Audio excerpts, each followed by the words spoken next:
Hey there, this is Dan. You're watching The Salty Sea, and we have new Warcry models today. They're called the Chaos Legionnaires. They are Belakor's best friends.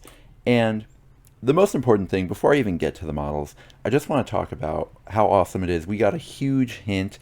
For anyone who didn't see, the sort of modified Chaos Star that is on their belts lines up to the tainted wound in the map that they gave us.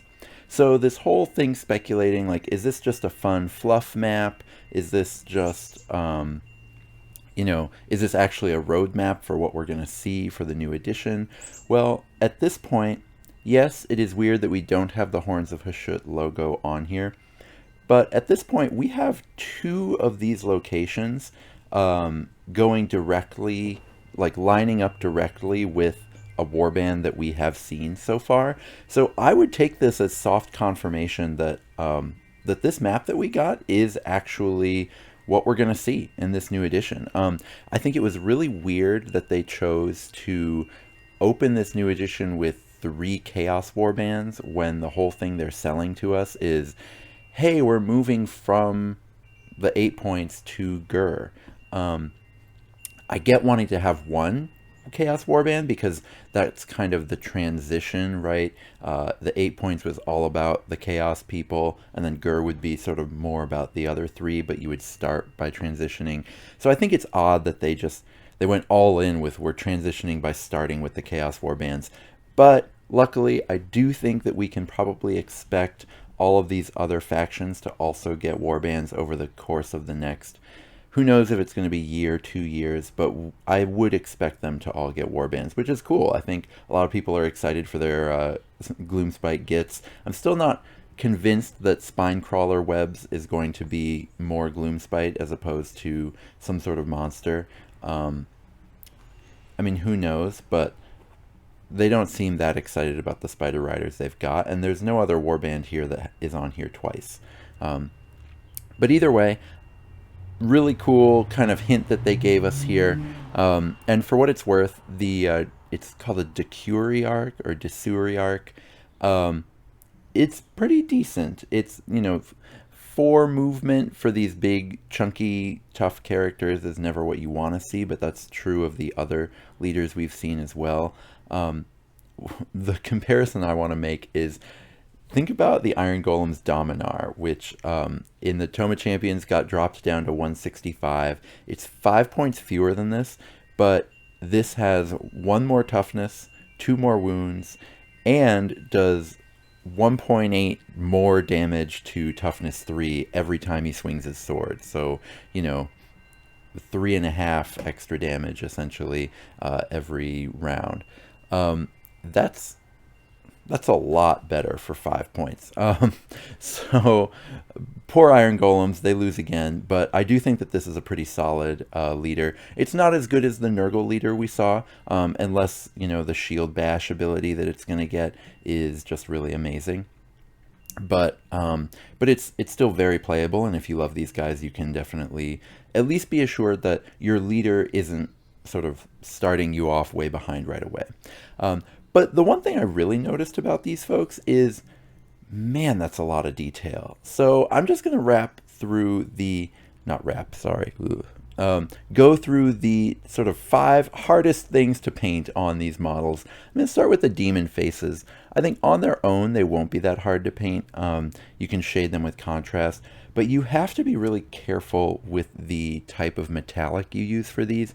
If you use a metallic that hasn't been ground properly, you get that gummy texture, and that's just going to ruin all of the good textures that are going to be on these. So just be careful with what type of paint you put on the metallic demon faces. I do think it's a cool motif, though, and what they said in the article about this being kind of the nod to being Chaos Undivided, but choosing Belakor over Archaon is kind of cool, and I like the little civil war that they've set up within Chaos. I don't like painting exposed teeth on faces. Anytime there's a creature or just something that is baring its teeth, but they don't have just like big fangs to pick out, I just think it's awful. I mean, look, they've actually put effort here into showing that they're kind of separate things. They're blacklining all of them. That just sounds exhausting. Get out of here with the exposed teeth for me. All right. So this is a classic complaint for people with chaos, is the nonsensical pauldron trim, the ridiculous amount of trim that you have to kind of catch on every chaos model.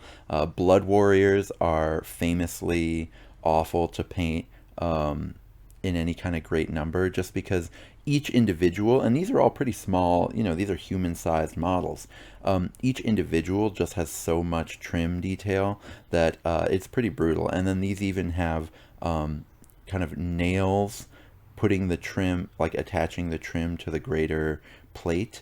And, you know, it's your choice how much you want to shade those nails, but it's not going to be fun.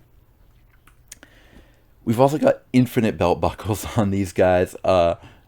Listen, I hate painting belt buckles, getting the perfect little square of metal around the little leather color. And these guys have them everywhere. And in a bunch of cases, like here on the left, they have them behind two-handed swords or two-handed weapons. I hate painting behind two-handed weapons. You can absolutely just like paint them separately and glue them on, but that's just an extra step that, you know, only the most dedicated among us are going to take. And then finally, look at the Brigandine studs. So Brigandine is a type of armor where it's like plate mail. It's overlapping small plates that are sewn inside a garment. It creates the misconception that studded leather armor is a thing. Studded leather armor has never existed.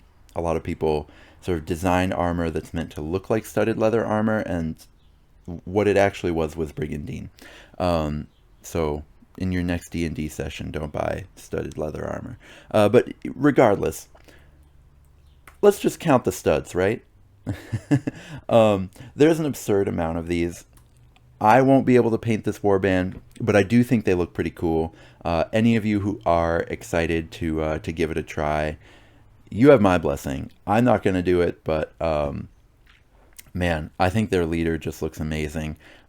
Just as far as kind of the taking a little bit of cues from historical armor, right?